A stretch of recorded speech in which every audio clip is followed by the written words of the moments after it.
Well, welcome back, everybody. This is episode 28, as high as we can count, and we're using all our fingers and toes to come up with that.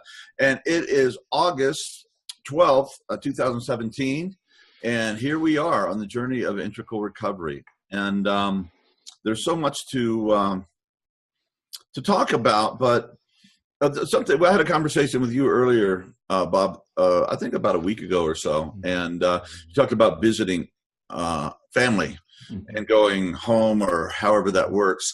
And often that is really a stressful thing.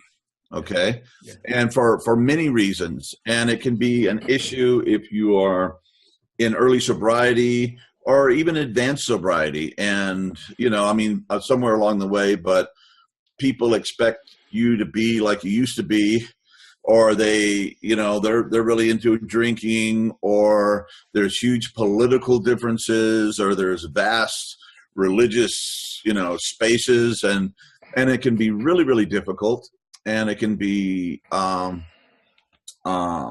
really hard. And I've talked about this earlier, but Ken used to say, if you think you're enlightened, go home for the holidays. And family's great like that. I mean, they can really push all your buttons and get you going. And my one refuge has been in family visits is to practice more than I normally do. And because maybe I'm just a fragile flower here, but I find that in times of real stress that I really have to practice more, and I just make it happen.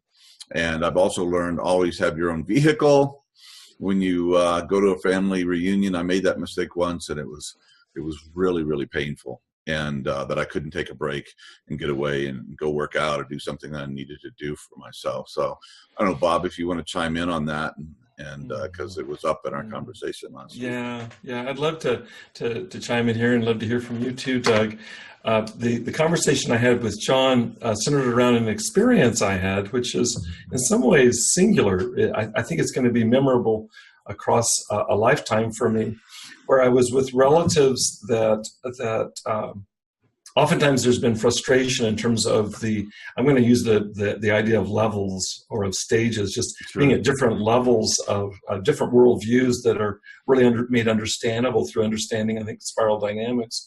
And what happened, I'll address this to Doug because we've talked about it, John, is that there was one evening in a long drive with family members where, for whatever reason, there was this dispensation of grace that came through me, where I was able to be with them with near complete curiosity and even empathy without remainder. And so it was really striking to me to be with them and to recognize in the same moment that I'm being empathically present that there will be no reciprocity here. And to just be with that. And I don't know when I've held both those polarities quite that way. The truth of the matter, as I shared with you, John, was that when I got home that night, I was exhausted and also felt very lonely. So it isn't like this was all love and light. It was in the moment, but there was a fairly significant shadow kind of aftertaste after this. But I won't forget that experience of how it's possible to be with somebody. It's not just a stranger like a gas station attendant. It's like this is family. To be with them, to somehow I don't even know. The only will that there was involved in here was a decision that if I don't say something, they won't speak to me. So there was a decision there that if we're going to have any conversation, it will require my inquiring with openness, curiosity, and compassion, let's say. But once that decision was made, the rest of it felt really graced. I have to tell you, John, it just, and Doug, it didn't feel like I was willing it, and that's what made it amazing. So as it was happening, I was just kind of stunned. It was like, is this the first time with such intimate family members that I've ever had this generosity come through me where I can completely be with them, inhabit their world with them, so much so that they begin to come alive with the joining. Yeah. And there's not in that moment also some kind of growing resentment about why aren't they fucking asking me about my life? And it was an evening's worth of that. And as I say, I came home and really felt in a sense the pound of flesh that requires. Yeah. But I won't forget either part of that, and maybe it's the necessity of both parts. But I have to tell you, maybe to follow on what you said, John, is that in that kind of hollow, longing, emptiness, depleted aftermath, that would have been a place in the past that I would have used. I was very clear about that that evening, is that this is the place where I would have reached for a bottle or something to alter state of consciousness. And instead I just had to stay with it. It was very uncomfortable. It was a sleepless night, to be honest with you. It was really hard to hold that feeling right on the heels of having been blessed, I believe, with compassion.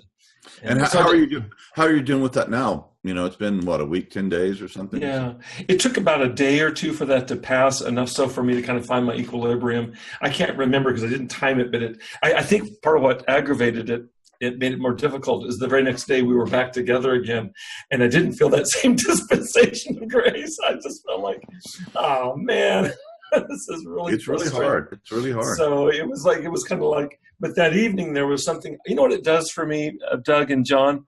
It opens up for me hope that it's possible, that there could be that kind of generosity of heart and spirit that would be unfeigned. I mean, it was absolutely real. It's very effective in terms of kind of bodhisattva, loving presence, and that I'm a human being, and so I'm going to have to bear some of the burden of that. But maybe over time I could develop more strength or endurance to be able to tolerate that. This is like a first dip into something that feels like a brand new. I really meant it when I said it's like another dispensation that I know very little about. Well, you know, I think that the interior work that we do, you know, the developing the witness self, the observer self, where you can just look at your own stuff, you know, with just curiosity and openness, and non-judgmental. I think that is perhaps a skill that could translate to our, you know, to people outside of ourselves, and especially people that are really on different wavelengths or mimetic stages, you know, or values what they value the most. I think it does help. And I think when we blow it, it also helps us to come back to center and clean up our messes if we have to. I find myself apologizing a lot sometimes. Yeah. Let me mention something that I mentioned to John, Doug, is that it's a bit embarrassing to admit here online, but it's the truth, is that when I was back visiting in the Midwest, let's say, I failed to meditate. It had to do with the circumstances where it was easy to forget a daily practice for me. It wasn't just being in different circumstances, but the time difference, as well as just kind of the environmental demand. But John, you put your finger on this when we talked about it last week, was how'd it go with your practice, Bob? Well,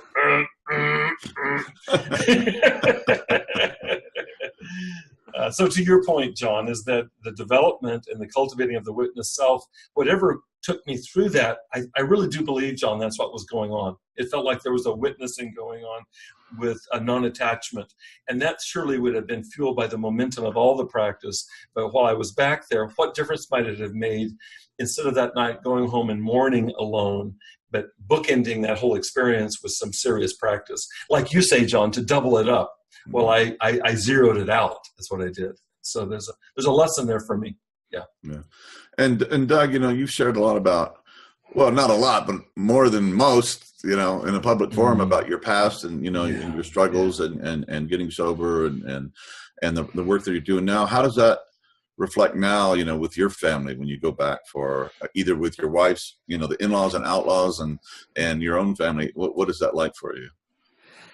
Well, it's almost an opposite experience for me. It's not quite the opposite, but I'm aware of myself very differently because I had spent a lot of time in the depths of my disease living back at home with my family. And the dynamic was that I was a person who was a terrible failure, and to see my life change now, happy with my family and a career that's moving forward and some of the things that I've accomplished in the period of my sobriety, people are curious and asking about my life. And awesome. It's good for me, but also kind of awkward too. As a type 5, my inclination is to watch others, to observe others, to be interested in others and leave myself out of it, to reveal as little about myself as humanly possible. So the discomfort for me then is having people who are interested and having things to say about it. I would rather shift the attention back onto them and understand what others are going through just because it's more comfortable for me. And so getting myself to open up, what I did a couple of episodes ago in sharing my story was far outside my normal way of being in this world, for sure. And when I go home with my family, that's exacerbated too, because despite the changes that I've made in my life and all these wonderful things that are happening for me now, it still feels strange to talk about them to people who knew the other side of me for so long. You know, I worry that somewhere in the back of their minds, people are seeing through the good things and remembering a more unhealthy version of me, which makes me question then myself. And it's a challenge for me in that way. I appreciate your really thoughtful interpretation, Bob, of the way the witness self factors into this, because through practice, I am certainly a lot more aware that I am having those feelings and those experiences. I can at least put my finger on them, realize what's happening, and kind of sit with it. I will say too, that part of what makes the experience of talking about myself, even when I have good things to say, so uncomfortable, is that being aware of the potential bad feelings that are lingering under the surface. And normally I would just stuff all that down, allowing myself to see it and see my own fear still moving inside of me is a challenge, but it's all part of the growth process to sit with that and be okay with it. So you're talking about in relationship with your family members? Yeah, in relationship with my family members, seeing my fear of explaining myself and my fear that they're remembering the past. You know, my family and I certainly had some challenges, and I don't know that I conveyed this as articulately as I should have when I was telling my story, but even though things happened to me, a hell of a lot of it was my fault. You know, I'm certainly not blameless in there. I made a lot of mistakes, and a lot of that is stirred back up when I go to see them and tell them about the positive developments. I remember the mistakes very clearly, and allowing myself to sit with that dichotomy is really hard. Finding time to practice. I appreciate both of what you were saying, John. Your recommendation to double up on practice when you're visiting family is certainly a good one. And Bob, I also understand forgetting that. When I go to visit my family, it's not that I don't have the desire to practice, it's that schedules are all messed up and finding the time is hard, and I don't have my privacy, I don't have my space. There's so much stuff to do and so many other things going on, so many people who want my attention, that I don't have that space to practice as much as I would like to. And on a purely practical level, that's where my practice of mini habits really comes in, because though I prefer to sit for long periods of time or exercise quite a bit, I can, at the very least, spend a minimum amount of time, 5 minutes of meditation. And it's not as much as I would like, but it's sure helpful. And it allows me to continue that streak and recenter in really important ways. And of course, all the hours and hours of meditation, you know, that you put in beforehand sure helps. You know, not like you're going in there, you've never trained. I mean, you're ready to go. I must just be more knuckleheaded, or maybe everybody's so glad to get rid of me for a while that, you know, oh, please go work out, you know. I don't know. But you know, I'm kind of elder in my family now, you know, a lot of nephews and stuff like that. And the fact that I meditate and work out, they kind of dig it, you know. It's like, that's very cool. He's a little bit weird, but yeah. And a lot of them have at least adopted the workout ethic, you know, Awesome. So and if you can't, find other family members that want to go work out, you know, go work out. Part of the story that I shared was starting to go on walks with my mom. And so when I go to visit now, we kind of resume that tradition, and I'll get her out on a walk together. We can have some really good conversations when we're out in that space, out in nature, walking and sharing that. And that's kind of nice. Yeah, you know, and what you were saying, Doug, it's like no matter how much work you've done on yourself or sobriety time you have, when you go back to your family, it's like going in a time machine. You know, all the issues that got you there in the first place, you know, are pretty much there. And the memories that come up, and some people, you know, haven't really changed that much, and this or that, or sometimes they have changed, but the dynamics, but it really evokes a lot of stuff. And in that sense, it can be a super rich time to practice. and to work on yourself, because it's all right, right there. All the issues are coming up and you can feel them, and this, that, and let them go, or just be with them without reacting to them. That whole thing. And I'd like to say a word, Doug, about what you shared. It really touched home, and I think all three of us can relate to. It's implied in what you're saying, John, when you talked about that experience of going back to your family, and they have this history with you of not so savory times, and how deep that can go. And I think all three of us have our own versions of that.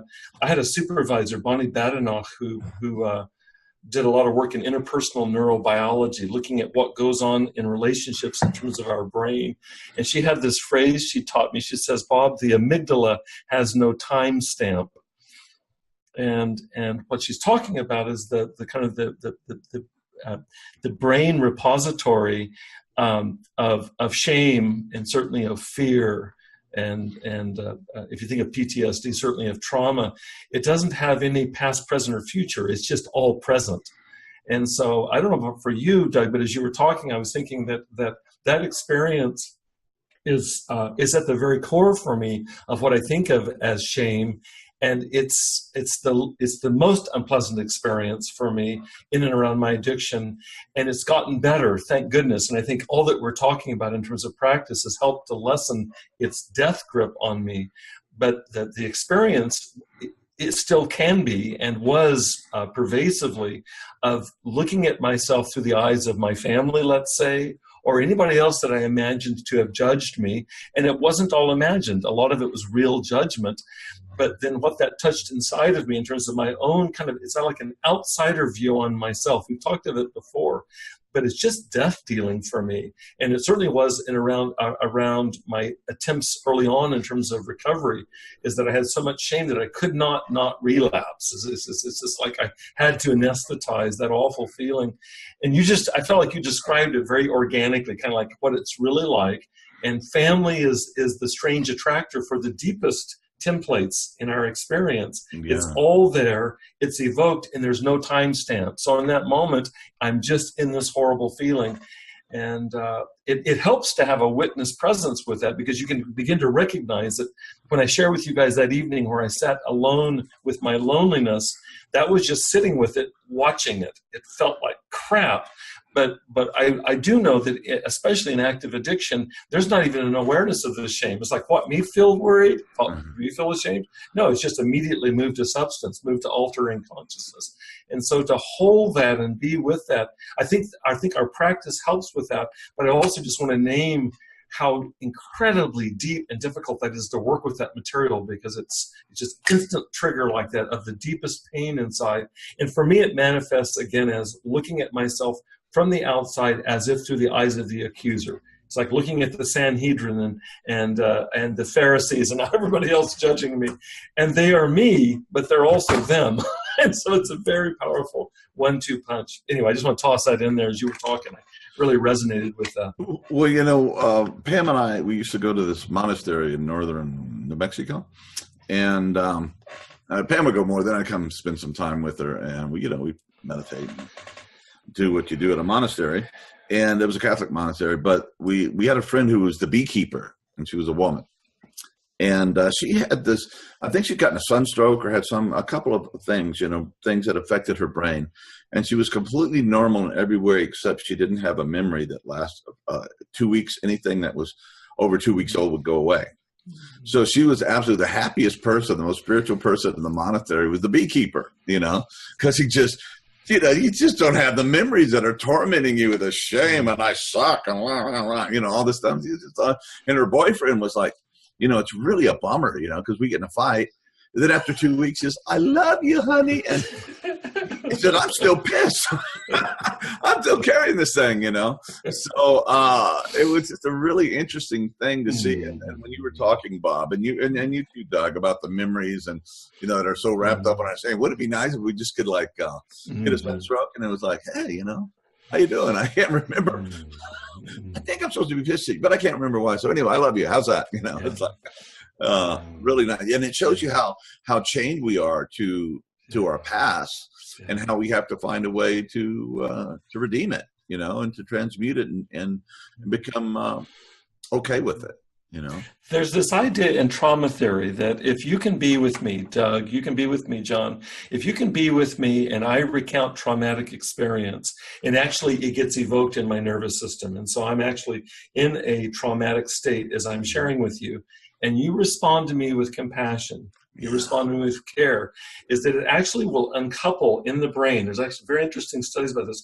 It'll uncouple that indelible kind of connection between memory and trauma, because now it forms a new association. I literally have the image of train cars uncoupling. I don't know why, it's just a physical image. They uncouple, and there's just a moment there that if you can catch somebody in high arousal, that is traumatic arousal, and be with them in an extraordinary, loving, calming space, that it actually will recouple that with practice over time to where it diffuses the traumatic experience. I believe the same thing happens with meditative practice, is that if I can hold what I held a couple Saturday nights ago, let's say, that kind of traumatic loneliness, and just be with it with as much peace as possible like that, it is the kind of dilution of the original trauma. Does that make sense to you guys? No, it makes total sense. And, yeah, and also absolutely. realizing that you're not the only person in the world that has these feelings. You think you're the only person that feels shame and self-loathing and all of this stuff. Oh my God, And I think when we kick into that, because a lot of times in our shame and our depression and stuff, we feel so isolated, like we're the most screwed up, awful human being in the world, and everybody else has got a leg up on us or something like that. I mean, it's really not true. We all go through this. We all suffer this. We all have our wounds and the stuff that keeps us back and keeps us sad and keeps us, anchored into old stories that may not be too appropriate for now, and and so that's helped me sometimes when I get back down into the feeling, the pain, that God, you think you're the only person suffering? What is the little kid, in Beirut or Afghanistan feeling right now? It's like, and it's not trying to negate my suffering. Perhaps I was a bit, but other words, it just connects.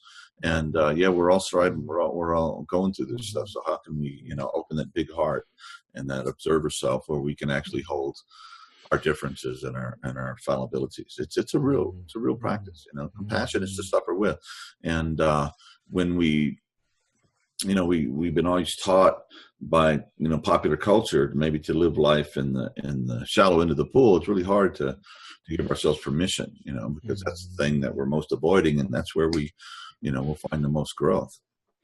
John, I really appreciate what you're saying there in terms of stepping outside of yourself to see the perspectives and through the eyes of another. Yeah. I think I have mentioned to you, at least, maybe to Bob too, about this book of photographs that I have of portraits from around the world, and they have different places. It's Fiden is the name of it, and they show these photographs of people of all ages and genders and cultures from all around the world going through their experience of life. Some are happy, some are sad, some are wealthy, some are poor, some are in a very good place in loving embrace, others are suffering horribly. But flipping through these pages one at a time and allowing myself to experience each of those feelings and see the experience that others are having is a reminder that I'm not alone. And it's an incredibly powerful one when I'm feeling disconnected. Having said that, looking through that book is also a safe way to do that, because I am, sitting there by myself, and sometimes that's exactly what I need. Stepping into a space with our families is a much more direct practice, especially when in conflict with somebody, allowing myself to step outside and see through their eyes what they may be experiencing, understand those needs in a very direct way is another good way to step outside of myself. And sometimes that's exactly what I need to do, as challenging as it can be. So I appreciate that too, and try to get myself to remember to do it. That's one of those things that is built up over time too. The more you practice and cultivate your ability to be aware of yourself, you can realize when you're locked in your own head, and remember to step outside yourself and see the perspective of another more easily, more frequently, and get the benefits, often challenging ones, of doing so. I wanted to comment one more thing too, Bob, on what you had said about... Doug, can I interrupt you for just a second? Sure. Tie a string around your finger on that next point. I'm afraid I'll forget a response to you, and I want to share it. I'll be brief about it, but hang on to that. Is that okay? Yeah, of course. Okay. Thank you. I just came to me as I was listening to you is that we talk about it in terms of levels, but I just got it in a different way listening to you right now, is that one of the things that trauma does is it traumatizes our capacity to adopt a third-person perspective or even a second-person perspective. By definition, trauma draws me into a first-person survival mode. Mm-hmm. And so it just occurred to me that Jung had this term, the opus contra naturam, the work against nature, is that meditation is a work against our proclivity to go back to the first person. So every time I can strengthen that third-person witness, or even for that matter, second-person engagement, is like muscles to be developed over against that kind of regressive tendency towards the first person. That's all. I just wanted to comment on that. I'm just listening. I was thinking there's wonderful wisdom in what we're talking about, because it's absolutely the third person perspective, or even second person, is the antidote to what trauma does to us, which is contracts us into first person only.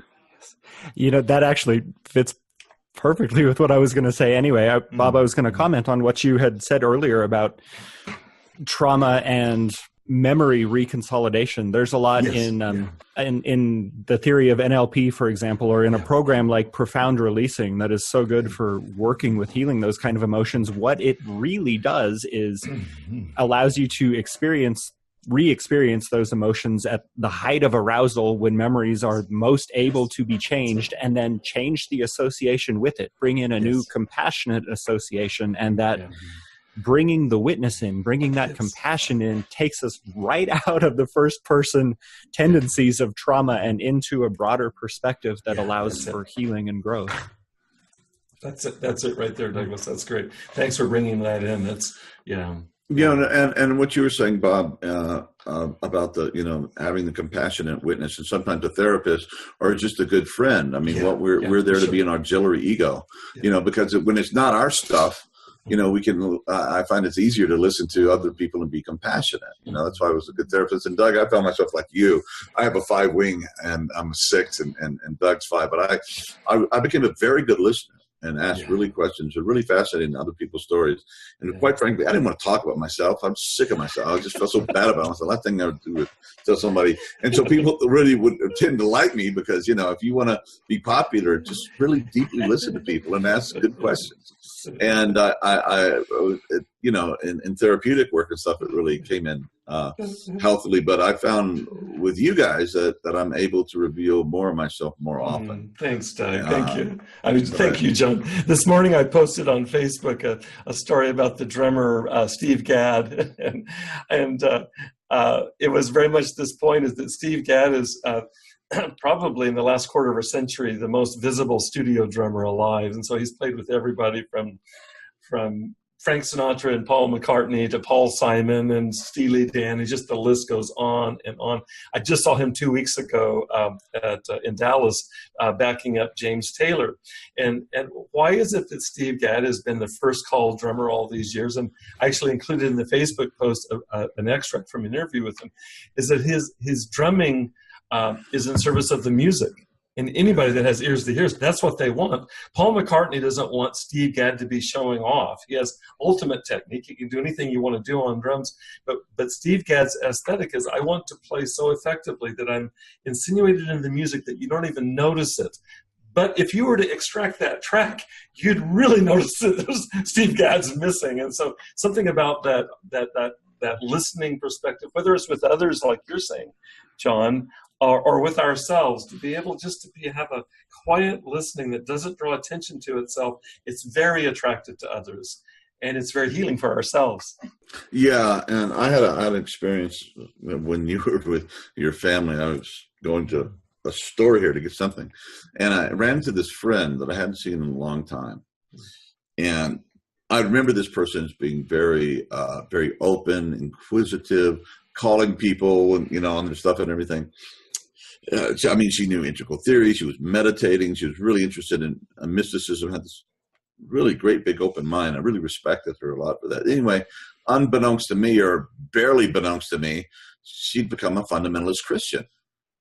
Okay, and so we met, and I'd just been listening to lots of news. I have satellite radio, and I was like listening to this ongoing, the game of thrones, that is our political life now, just blood and slaughter and insanity. And I'm just like, it was not. And so anyway, and normally when I go, I have friends that I have been able to stay friends with who are conservative, Christian, Republicans, and blah, blah, blah. A lot of things that I ain't at this point.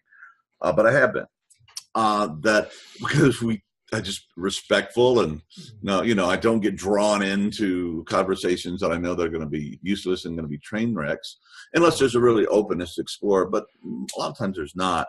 But I had none of those. I had no time to contemplate and get all my integral juju and be able to listen, accept people where they're at.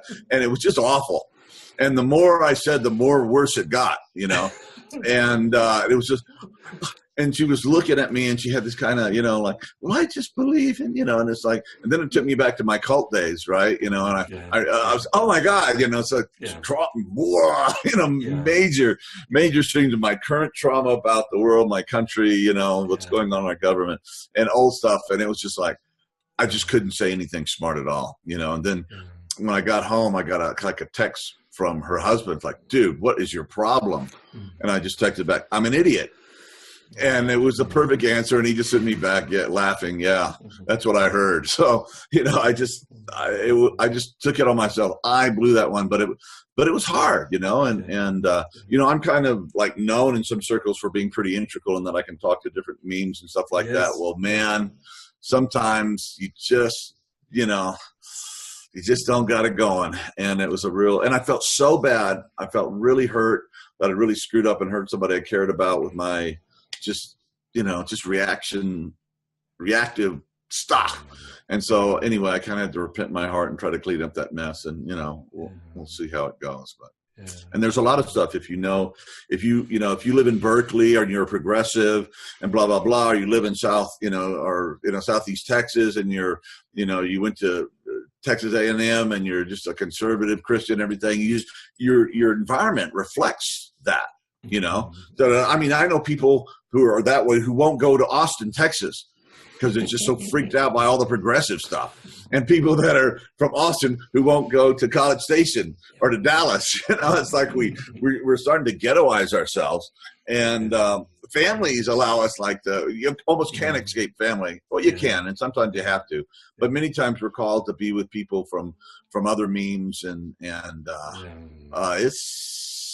it's a hell of a thing, and can really affect sobriety because there's a lot of tenderness there. There's a lot of hurt, and it's easy to get angry. It's easy to get upset and get a case of the fuck it's, right? And then every relapse begins with a case of the fuck it's, I say, or whatever your thing is. So, and one more thing, and I'll shut up. But it's like I was reading an article, and they said, or it was on YouTube, a teacher that I respect, he said that if you watched 13 hours of reporting on the Boston Marathon bombing, that you actually showed more signs of PTSD than if you'd been there.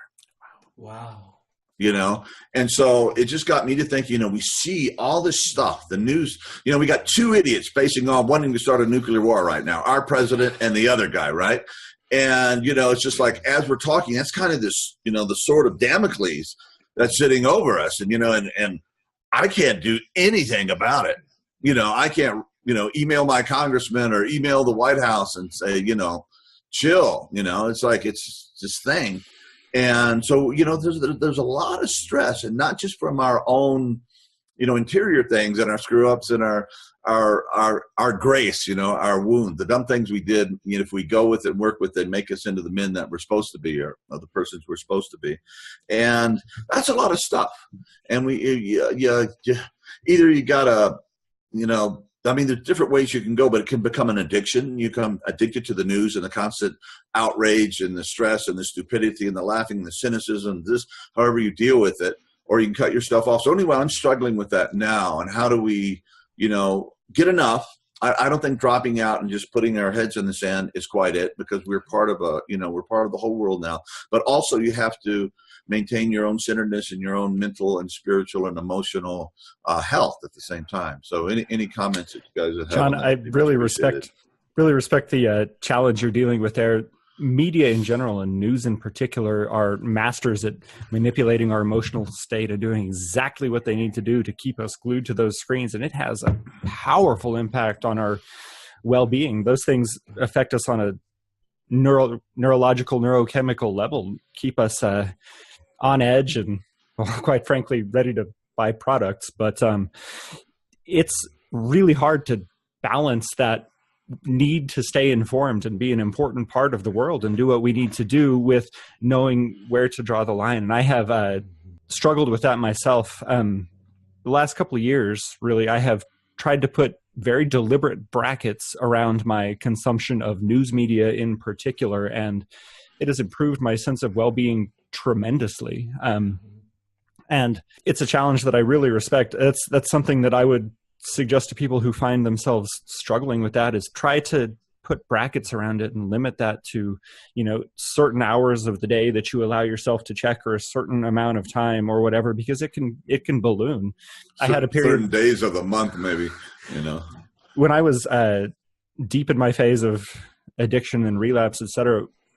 During that time, perhaps coincidentally, perhaps not, I was also very much a news junkie. I spent a lot of time glued to the news stations on TV and reading as much as I could online. And I thought that it was a good thing to be so involved. It had a horribly detrimental effect, though, in the long term, because the other thing about consuming so much news media is that it's passive. You're not actually out in the world changing anything. You think that you are. And as a 5, I was particularly prone to this, gathering information. I thought it was preparing me, but it also limits you because you're not taking actions and taking forward steps. And that's where the real healing power is in recovery and changing the world and doing anything. It's taking action and not staying in that place of passive gathering. At least that's what I found. And it's still something that I struggle to balance, but the practice is helpful. I love your practical suggestions, Doug. I really appreciate your thoughtfulness around that. I have a very concrete example for me, is that for, I want to say decades, I got up in the morning and worked out and read the newspaper. In fact, when I got into stationary bike and even treadmill, when my knees gave out from long distance running, I would read the paper while I worked out. And I did that ritually for year after year after year. And so I've had to, speaking of decouple, I've had to disconnect that instinct in the morning. And so for me, when I sit down, it's literally every day a decision not to open the news on my computer, but to open up I Awake tracks, to open up meditative reading, to drop into meditation. So I have to ignore 2 things every day. And when I don't do this, and maybe a few times a month, I don't know how often it is, I won't heed this warning. If I go into the sinkhole of email and or the sinkhole of media, including the news, it's gone for me. It's amazing to me. 9 times out of 10, I won't proceed with my meditation, or at least I'll short circuit it. So I'm really stuck with a kind of a hurried meditation, which is an oxymoron. So very practically on a day-to-day basis, I have to not open the news. And it's always right there. I've got an app right next to my I Awake app on my stuff that says LA Times. Don't go there, Bobby. Yeah. Well, the Christian Science Monitor way back when, and it's a really good newspaper, but they said, we're going to like 60-40, 60% the good stuff that's going on in the world, because there is massive amounts of good stuff going on in the world. And as the rabbi said, one of my favorite rabbis, I can't recall his name right now, he said, there's more good than evil in the world, but just barely. So again, a call to being responsible and, be that tipping point, that little butterfly effect of doing good. But there is so much good and there is so much positive going on. So we really have to balance that. And of course, the addictive thing with all this kind of news that we're talking about, and maybe they're just reporting. A lot of them are just good reporters doing their job to get the information out. But there's so much good stuff going on too. And there's a friend of mine started a magazine called Ode Magazine, ODE, which is around for years. And he's a Dutch guy, really hardcore, just straight objective reporting. And he just said, I'm just sick of this stuff. There's so much good going on in the world. So he really made it his task to find out the good things. And, you can find that at the grocery store, connecting with, the girl behind the counter, or the guy who's bagging your groceries, or, you can just go, you can find it in the macro things, good things that people are doing to help and love one another and, help animals. There's just so much goodness in people, but we have to kind of look for that too, just as we have to not avoid the goodness in ourselves. If we avoid the hurt and the wounded, we're going to get sick too. And if we also avoid the goodness and the beauty that wants to come out of us, we're gonna get messed up also. So we're and I think addiction serves to dampen both of that. We don't want to face up to all the yuck and the pain, because we think it'll kill us, and it won't. And we don't want to face up to our goodness, because then you start feeling, well, maybe I'm responsible to do something, and then we don't want that either. So it's a good way to, short circuit both those necessary parts of being a human. Oh my God, it's a lot of work. It's a lot of stuff. But, what are you going to do? What other game is there? John, you've inspired me to add another item to my daily practice checklist. Years ago, and I haven't thought about this since then, I read a book by a fellow named James Altucher, who writes a blog and has a podcast and is known for some interesting things. But he said the most important part of his practice and his daily routine is that every day he says to himself, help someone. Yes. In whatever small way you can. Yes. Maybe it's somebody in a forum online. Maybe it's answering a phone call. Maybe it's helping somebody across the street. Whatever it is, in some small way, every day, help somebody. And I think I need to add that back into my practice. I'm inspired. Yeah. So thank you for that. Yeah. And then at the end of the day, you can also say, who did I help today? And it's a good way to start programming that in. It's very good. Yeah. There was a study done out of Harvard years ago that looked at the curative factors within AA, within the 12-step movements, and they were looking strictly from a psychiatric or psychological perspective. So there wasn't any, this was not a study looking at the value of believing in a higher power, for example, or at least, no, I wouldn't say that. It would not assert a higher power, because it was a scientific study, so that was a neutral thing. But what they discovered were two factors that they saw as central to what's curative in AA. The first one is a chance to come in. It's what we've been talking about, to share my darkest shadow and receive support. That was the first one, is that sense of fellowship. But the second one was altruism, and just the emphasis in AA on helping another person, like what you just said, Doug, and you too, John. And comes to mind with that is that stuff heals. Yeah, I used to have my clients, I don't like to go to meetings, it's like, I don't want to hear so, and it's like, well, it's not always, a meeting's not always you talking about yourself, but listening with an open heart to somebody talking about their suffering. And that is that maybe that's all you're supposed to do that night. Or, and that is also one tremendous power of AA. And by the way, there's good meetings and bad meetings, okay? I used to tell people, you got to shop around. And I was in the Bay Area. It's like, oh my God, there's such a plethora of AA meetings, and so you find the one that you really feel resonates, and and make that your home group, etc. Like in Wayne County, there's one meeting,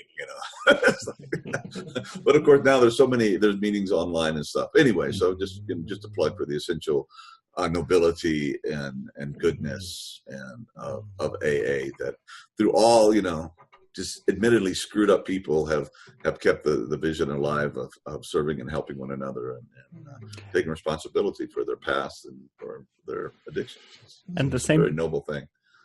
Same thing applies in our Facebook group too. You don't necessarily have to share anything, but show up to that Facebook group, integralrecoveryinstitute.com/community, and read some of the posts. You're helping other people heal and encouraging. You're doing your part there to heal yourself and heal others just by being present, to listen, to observe that.